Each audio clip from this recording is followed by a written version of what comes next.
First of all हामी सबैजना यहाँ छौँ यस सिनेमामा इन्भल्भ सबैजनालाई म अमन प्रताप अधिकारी हार्दिक स्वागत गर्न चाहन्छु। पत्रकार साथीहरू, अतिथिज्यूहरू, यसै गरी अन्य साथीहरूलाई पनि प्लस हामीलाई यहाँ शिल्पी थिएटरमा यो ठाउँ दिनुभएकोमा शिल्पी थिएटरलाई पनि धन्यवाद दिँदै शिल्पी थिएटरका माथिका हाम्रो साथीभाइहरूलाई पनि हेलो भन्दै कार्यक्रम अगाडि बढाउने अनुमति चाहन्छु। सबैभन्दा पहिला हामी यदि यहाँ प्राविधिक साथीहरू रेडी हुनुहुन्छ भने यस कार्यक्रमको आजको प्रमुख कारण हामी यहाँ जो सबैजना यहाँ आएका छौँ त्यसको प्रमुख कारण भनेकै यस सिनेमाको शीर्षक अनावरण हो। यसको लागि चाहिँ म सबैभन्दा पहिला हाम्रो सबैभन्दा पहिला त तपाईँलाई धन्यवाद नै दिन चाहन्छु। तुलसी दिवसज्यू, श्रद्धेय तुलसी दिवसज्यू, कवि, संस्कृतविद, साहित्यकार वरिष्ठज्यू, प्लिज तपाईँले त्यहाँको बटन तपाईँले थिचिदिनु भयो भने हामी सबैले चाहिँ आजको चाहिँ हेर्ने थियौँ।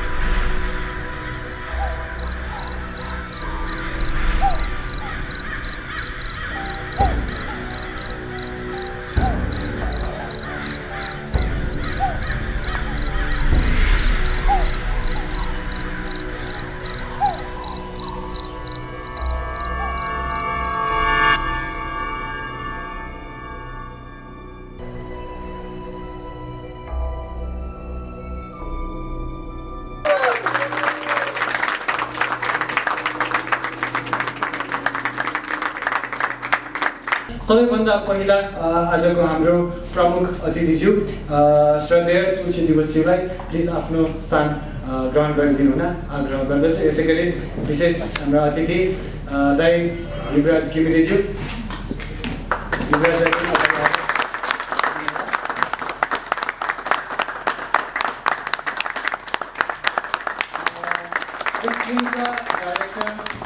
अभियसली अनु बराललाई,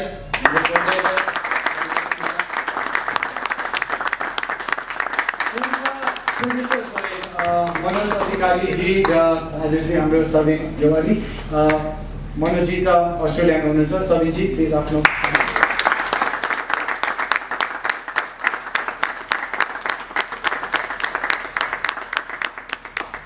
अब म यस सिनेमामा इन्भल्भ सबैजनाको इन्ट्रोडक्सन यहाँ दिँदैछु र प्लिज अगाडि आएर बसिदिनु पनि होला।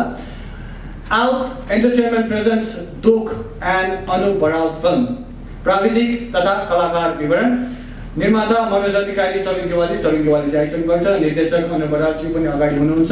यसै गरी छायाङ्कनमा हुनुहुन्छ शैलेन्द्र डी कार्की, उहाँ संयोगवश यहाँ उपस्थित हुन सक्नु भएन आज। यसै गरी मुख्य सहायक निर्देशक विकास न्युपाने, पार्श्व सङ्गीत जेसन कुमार, सहायक निर्देशकहरू गोविन्द प्रसाद खनाल, सञ्जीव रत्न शाक्य, आकृति कान्ति भट्टचन, संवाद निमेश श्रेष्ठ, गीत रचना श्रवण मुखर्जी, ध्वनि ज्योति राणा, संगीतकार आवास फुयाल,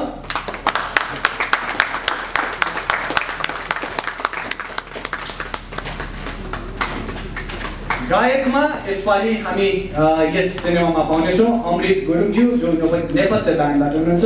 यसै गरी झुमा लिम्बू, सहायक निर्माण मेघराज पौडेलजी, पोस्टर डिजाइनर आनन्द महर्जन, श्रृङ्गार श्याम बराल, द्वन्द अष्ट महर्जन, फुटबल प्रशिक्षकमा उपेन्द्र मानसिंह र म स्वयं अमन प्रताप अधिकारी, कला हुम बिसी, कलमिसमा कपिल पराजुली, उपकरण अल्सेसा एन्टरटेनमेन्ट सर्भिस, ग्राफिक्स एनिमेटरमा रमेश मान श्रेष्ठजीलाई सबैलाई धेरै बधाई, जसले आजको यहाँ आएर जुन देख्न पाउनुभयो सो उहाँले नै निर्माण गर्नुभएको हो। यसै गरी मुख्य कलाकारहरू लोकमणि सापकोटा, राज थापा, टिया मास्के, माहोत्से गुरुङ, म स्वयं अमन प्रताप अधिकारीको नाम चाहिँ देव न्युपाने, मनिष निरौला, रोय श्रेष्ठ, सूरज मल्ल, सजन थापा मगर, अनुज पाण्डे, कमल देवकोटा, सम्भव श्रेष्ठ, किरण सुनवार, दिवाज राय किराती, केशव राय, किरण चामलिङ, अभिलाल प्रताप अधिकारी, गणेश राम पटेल र हाम्रा अन्य खेलाडीहरू वहीँ भोजपुर जिल्लामै अहिले हुनुहुन्छ। सबिन गेवालीजी अगाडि आउनुहोस्। सबिनजीको बारेमा आउनुहोस्। म थोरै भन्छु। सबिनजी म टिममा अलरेडी इन्भल्भ भइसकेपछि आइसक्नु भएको थिएन। जब सबिनजी टिममा आउनुभयो फिल्ममा म पनि फर्स्ट टाइम र मैले सोचेको थिएँ एकजना एकदम मच्योर, एकदम सिनियर फिगर, एकजना कोही आउनेछ, अस्ट्रेलियाबाट आउँदैछ भनेपछि यो फिल्म अनुप बडाल फिल्म छ। एक त एक्सपेक्टेसन म भित्र पनि एकदम हाई भइसकेको थियो। कोही एकजना आउँदैछ भन्दाखेरि पहिलो मैले फोटो उहाँको फेसबुकमा देखेँ, सबिनजी प्रोड्युसर आउनु भएको छ है भनेर देखेँ। यो त है यो त केटा आएको छ त एउटा भन्ने मनमा नै लाग्यो कि कस्तो होला के होला भन्ने एकदम उत्सुकता पनि जागेको थियो। पछि अफिसमा आउनुभयो, भेट भयो, भाइ हुनुहुँदो रहेछ, त्यो पनि खुसी लाग्यो। तर सबिनजीको बारे मैले यसो एनालाइसिस गर्दा र अहिले सङ्गत गर्दा एउटा शब्द भन्न चाहन्छु, उहाँ हो एकदम काम, एकदम काम। त्यो काम नभएको भए यो यो यो यो स्ट्रक्चरको प्रोजेक्ट दोक जुन स्ट्रक्चरमा सिनेमा बन्दैछ त्यतिको उहाँभित्र कामनेस नभएको भए सायदै 8 पनि सायद उहाँले गर्नुहुने थियो होला, उहाँको साथीले पनि गर्नुहुन्न थियो होला। I think this guy deserves a lots of credits and Manoj अधिकारीज्यू हाम्रो अर्को प्रोड्युसर उहाँ सिटीमा हुनुहुन्छ र विशेष कारणवश यहाँ उपस्थित हुन सक्नु भएन। मैले अस्ट्रेलियामा फिल्म मेकिङ अध्ययन गरेँ र म त्यहीँको इन्डस्ट्रीमा काम पनि गर्छु र आज नेपाल फर्केर आउँदा यति राम्रो र मेहनती टिमसँग यहीँको इन्डस्ट्रीमा काम गर्न पाउँदा म निकै आभारी छु। मेरो विचारमा एउटा चलचित्र सफल हुनुमा 3वटा कुरा हुन जरुरी छ। कथा, कथा र कथा, स्टोरी, स्टोरी, स्टोरी। चलचित्र कमेडी होस् या हरर होस् या ड्रामा, तपाईँलाई ती कथाका पेजहरूले हँसाउँदैनन् भने वा तर्साउँदैनन् भने ती चलचित्रका पर्दाहरूमा पनि त्यो एउटा सफल कमेडी वा हरर फिल्म हुन सक्दैन। राजन कठेद्वारा लिखित यस कथाका हरेक पानाहरूमा त्यो क्यारेक्टर, त्यो परिवेशको गाथा यति मजाले लेखिएको छ कि त्यो पढ्दाखेरि एउटा जीवन्त अनुभव हामीले महसुस गर्न सक्छौँ।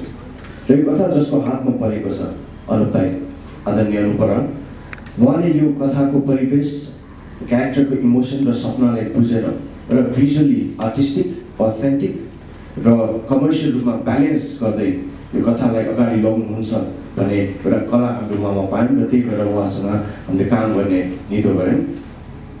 र मलाई थाहा छैन एउटा सफल प्रोड्युसर कसरी नापिन्छ वा कसरी पहिचान गर्न सकिन्छ, तर मलाई यो फिल्मको सुटिङ सकेपछि हाम्रो एक्टरहरू र क्रू मेम्बरले भित्री मनदेखि सबै अब वर्क विथ यु अगेन, र तिमीसँग फेरि काम गर्न चाहन्छु भनिदिनु भयो भने र यो फिल्मको रिलिज पछि यो फिल्म मन पराइदिएर अडियन्सहरूले ए यो प्रोड्युसरले बनाएको फिल्म राम्रो हुँदो रहेछ है, यो प्रोडक्सन हाउसको फिल्म राम्रो हुँदो रहेछ है, अरू पनि हेर्नुपर्छ भनिदिनु भयो भने म आफूलाई एउटा सफल प्रोड्युसर ठान्दछु र मेरो उद्देश्य पनि त्यही हुनेछ।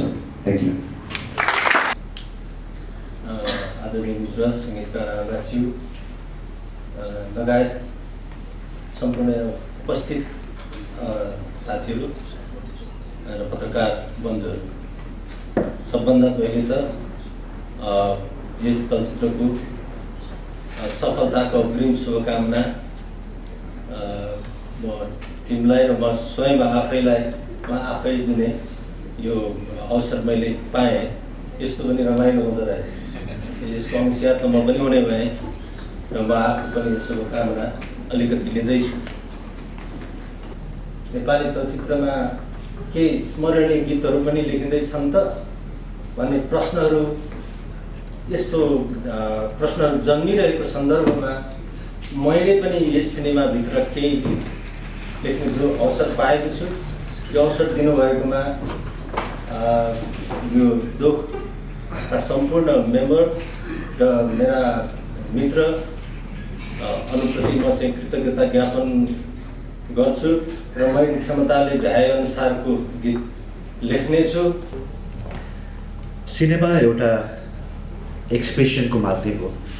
जसरी एउटा कविले कविता लेखेर आफूलाई अभिव्यक्त गर्छ, गीतकारले गीत लेखेर आफूलाई अभिव्यक्त गर्छन्, चित्रकारले कलर र क्यानभासलाई उपयोग गरेर गर्छ, एउटा निर्देशकले पनि त्यही कलरहरू त्यही साहित्यहरूलाई मिश्रण गरेर आफ्नो भावलाई चाहिँ पस्कने चाहिँ चेष्टा गर्छ। आजभन्दा 2 वर्ष अगाडि एउटा ब्लग छ नेपाली सिनेमाको बारेमा चाहिँ कुरा गर्नुपर्छ, विचार विमर्शहरू गर्नुपर्छ र सिरियस फिल्महरू, सार्थक र गम्भीर फिल्महरूलाई चाहिँ हामीले चाहिँ केन्द्रमा लिएर आउनुपर्छ र नेपाली चलचित्र भनेको चाहिँ यसको आफ्नो एउटा स्पष्ट पहिचान हुनुपर्छ भनेर चाहिँ वकालत गर्ने एउटा चाहिँ न्यू नेपाली सिनेमा भन्ने एउटा ग्रुपको पेज थियो। उहाँहरूले चाहिँ वर्षेनी एउटा चाहिँ यो प्रतियोगिता गर्ने स्क्रिप्टहरू लेखेर नेपालमा मात्र होइन कि नेपाल बाहिर रहेका नेपालीहरूले पनि लेखेको आलेखहरूलाई चाहिँ प्रतियोगिता गरेर राम्रा कृतिहरूलाई चाहिँ प्रमोट गर्ने हिसाबले चाहिँ त्यो चलाउनु भएको थियो। अनि त्यसै क्रममा चाहिँ उहाँको यो दोस्रो कम्पिटिसन प्रतियोगिता हुँदाहुँदै म चाहिँ सौभाग्यवश त्यसको जुरीमा थिएँ। अनि मैले अलि ख्यालठट्टामै त्यो जुरीमा बस्दाखेरि त्यो भाइहरूलाई आयोजक भाइहरूलाई भने तपाईँहरूले मलाई 250वटा स्क्रिप्ट थमाइदिनु भयो, म चाहिँ दैनिक जीवन बाँच्नको लागि के काम गरेर बस्नुपर्ने मान्छे, यसमा आफ्नो समय मैले खेर फालेँ भने चाहिँ यसबाट के आउने त होइन होला, तपाईँले मलाई अस्ट्रेलिया पनि घुम्न बोलाउनु हुँदैन होला, तर म तपाईँहरूसँग एउटा शर्त राख्छु, तपाईँले मान्नुभयो भने चाहिँ म तपाईँको चाहिँ जुरीमा बस्छु भनेर भनेको थिएँ। र मैले उहाँलाई के शर्त राखेको थिएँ भन्दाखेरि तपाईँले छानेको 10वटा टप 10 जुन स्क्रिप्टहरू हुनेछन् त्यसमध्ये कुनै एउटा मलाई मन पऱ्यो भने मैले गर्न पाउने कि नपाउने भनेर मैले भनेको थिएँ। उहाँ भाइहरूको चाहिँ उत्तर थियो विल बी प्लेस, यदि तपाईँले गर्नुहुन्छ भने छान्नुहोस्, तपाईँलाई मन परेको जुन स्क्रिप्ट छान्नुहोस्। र मैले पढ्दै गर्दाखेरि चाहिँ यो दोख भन्ने स्क्रिप्ट मलाई मन पर्यो र मन पर्नुका पछाडि केही मेरा आफ्ना कारणहरू छन्। पहिलो त यसको जुन कथा भन्ने शैली छ पारम्परिक हुँदाहुँदै पनि यसमा चाहिँ एउटा चाहिँ नायक हुनुपर्ने, एउटा खलनायक हुनुपर्ने त्यस्तो किसिमको एउटा चाहिँ बााउन्ड्रीबाट यो मुक्त छ। यसमा चरित्रहरूले चाहिँ कथालाई अगाडि बढाउँछन् र अर्को चरित्र आएर जोडिन्छ, त्यसपछि अर्को चरित्र आएर जोडिन्छ र एउटा रिले दौड जस्तो गरेर कतै गएर चाहिँ टुङ्गिन्छ।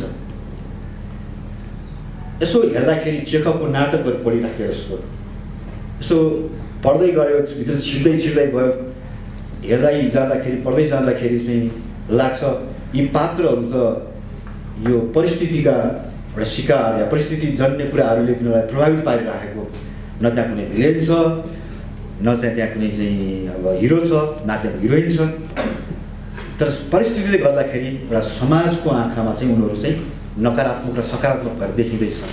तर त्यो पनि तिनीहरूको दोष होइन, यो अनौठो किसिमको संयोजन यो स्क्रिप्टमा मैले पाएँ र मलाई लाग्यो एउटा निर्देशकले सामना गर्ने या निर्देशकले खोजेको कुरा यस्तै स्क्रिप्टबाट चाहिँ व्यक्त गर्न चाहिँ सायद चुनौतीपूर्ण हुन्छ र म सधैँ भन्दै आएको छु कि एउटा निर्देशकले चुनौती दिन जानेन सकेन भने हामी सधैँ एउटा युजुअल फर्ममा सधैँ देख्दै आएको भोग्दै आएको कुरा मात्रै गर्दै जान्छौँ। तर स्क्रिप्ट त मन पर्यो, तर यसका आफ्नै किसिमका अप्ठ्याराहरू पनि छन्। त्यो भनेको यो स्क्रिप्टलाई लिएर हामी छायाङ्कन गर्न जाँदैछौँ, जहाँ हामी फिल्म सुटिङ हुन्छ त्यो धेरै टाढा छ, दुर्गम ठाउँ छ, भोजपुर, जहाँ चाहिँ अझै पनि बाटो राम्रोसँग पुग्न सकेका छैन। त्यहाँ यत्रो ठुलो कलाकारहरूको सङ्ख्यालाई लिएर जानु र त्यहाँ बस्नु, एकोमोडेसन गर्नु पक्कै पनि प्रड्युसरलाई धेरै नै गाह्रो भएको छ, मलाई महसुस गर्छु त्यो कुरा चाहिँ। र सँगसँगै यो चलचित्रलाई चाहिने अनुहार खोज्नु एकदमै महत्त्वपूर्ण कुरा पनि थियो र गाह्रो कुरा थियो, किनभने यस फिल्मलाई स्टार भ्यालुज फेस बोकेका हुन्छन् नि, कलाकारहरूको चाहिँ आवश्यकता थिएन र हामीलाई चाहिँ कन्टेन्ट भ्यालुज बोकेका अनुहारहरू चाहिएको थियो। त्यही भएर हामीले यसलाई 3 पटक चाहिँ अडिसन्स गऱ्यौँ, कलाकार छनौट गर्ने प्रक्रियामा गयौँ।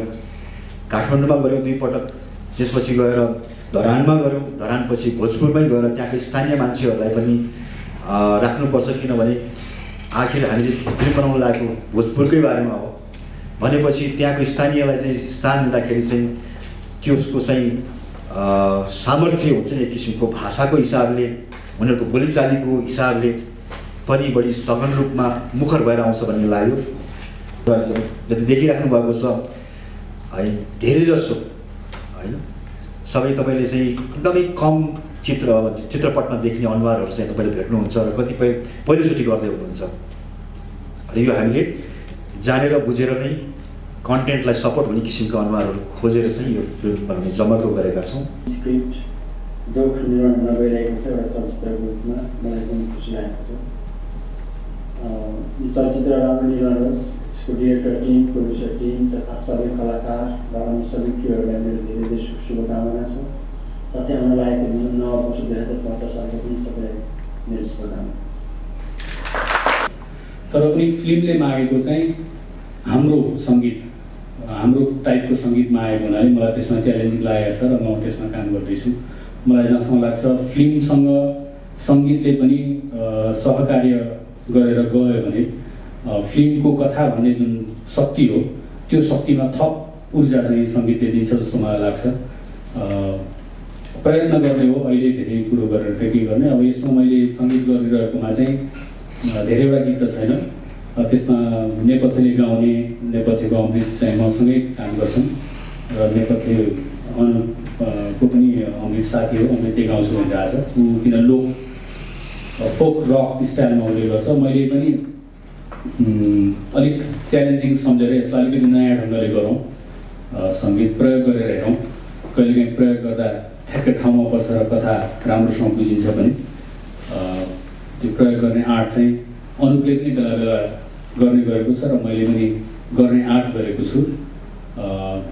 फिल्म राम्रो बनोस्, म सङ्गीत राम्रो गर्ने प्रयत्न गर्नेछु। धन्यवाद। यो फिल्मको बारेमा उहाँले धेरै कुराहरू नभने पनि केही कुराहरू सेन्स गर्न सकिन्छ। जुन परिवेशमा जुन परिस्थिति जुन इस्युलाई उहाँले फोकस गर्न खोजिराख्नु भएको छ त्यो भोजपुर भन्नुभयो सुटिङमा लामो समयको लागि जाँदै हुनुहुन्छ र नेपालमा फस्टाउँदै आएको सिनेमा उद्योग र त्यो एउटा सशक्त रूपमा एउटा उद्योगको रूपमा पनि एउटा मिडियाको रूपमा पनि त्यसले सफलता साथ आफ्नो मेसेज दिन सकोस् जुन थिमलाई उहाँहरूले अगाडि बढाउनु चाहनु भएको छ। त्यो शुभकामना मात्र म अहिले भन्न सक्छु। यसभन्दा पछि त फिल्मलाई रिभ्यू गर्नेदेखि लिएर अरू कुराहरू हामी दर्शकको रूपमा त्यसलाई एनालाइज गरौँला। तर अहिलेलाई म शुभकामना भनेर फेरि मलाई यो अवसर दिनुभयो त्यसको लागि धन्यवाद पनि दिन चाहन्छु। मलाई एउटा गुनासो थियो धेरै अघिदेखि, नेपाली फिल्म नेपाली जस्तो बढी किन हुँदैन र त्यो हुनुमा के नेपालीपन चाहिन्छ र त्यो नेपालीपनको खोजी यसका निर्माताहरूले, यसका निर्देशकहरूले या त्यहाँ सङ्गीत दिनेहरूले, गाउनेहरूले, अभिनय गर्नेहरूले या त्यस पृष्ठ पछाडि बस्नेहरूले कुन ढङ्गले सोचेका छन्, कुन ढङ्गले लिएका छन् भन्ने किसिमको कुरा मेरो मनमा खेलिरहन्थ्यो। आज एउटा फुटबलको कुरा आइरहेछ, तोपको कुरा आइरहेछ, गाउँको कुरा आइरहेछ, अथवा बाटोघाटो नपुगेको ठाउँको कुरा आइरहेछ, अथवा असुविधाको कुराहरू आइरहेछ। त्यो भोजपुरको एउटा गाउँको नभएर यो देशको धेरै गाउँको हो, यो देशको धेरै ठाउँको, यो देशको धेरै मान्छेको। त्यस हिसाबले मलाई धेरै ठुल्ठुलो कुराहरू सोच्नुभन्दा साना कुराबाट ठुल्ठुलो कुरा दिन सक्ने शक्ति र सामर्थ्य र तागत भएका व्यक्तिहरू संलग्न भएको कलात्मक त्यस्ता प्रस्तुतिहरू देख्ने उत्कट अभिलाषा छ।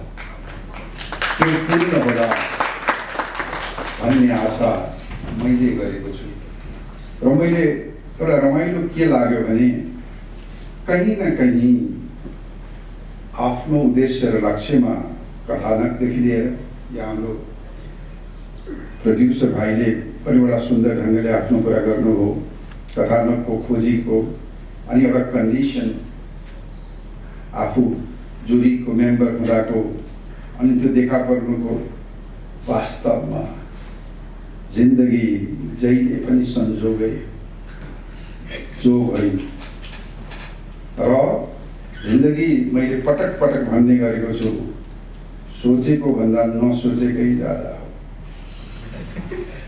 बुझेको भन्दा नबुझेकै ज्यादा हो, देखेको भन्दा नदेखेकै ज्यादा हो, योजनाभित्र भन्दा आयोजनाभित्र नै ज्यादा हो। त्यस हदमा तपाईँहरूले अहिले हामीले जस्तो कथानक अहिले हामीले यो त्यो थाहा पाएका छैनौँ।